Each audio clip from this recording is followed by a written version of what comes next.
So, hello everyone. Again, good morning. So, we have another problem for the second problem. So, in an air standard breathing cycle, air enters a compressor at 1 bar and 15 degrees Celsius. The pressure leaving the compressor is 0.6 megapascal and maximum temperature of the cycle is 1000 degrees Celsius. So the question is, what is the maximum net work in kilojoules over kilogram?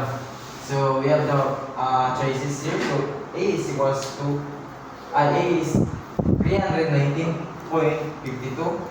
B is 392.51, C is 315.29, and D is 352.19.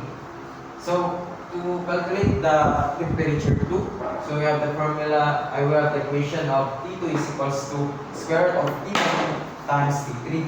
So akong T1 there is 15 and akong T3 is 1000. So convert na natin sa Kelvin, i-convert na natin sa Celsius sa Kelvin.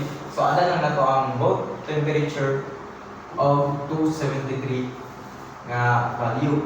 So you have the square root of 15 plus 273 times 1000 plus 273. So makakuha tao 605.49 degrees Kelvin. So for the formula of maximum work net, we have the formula of Cp times T3 minus 2T2 plus T1. So ikuha na natin siya, evaluate.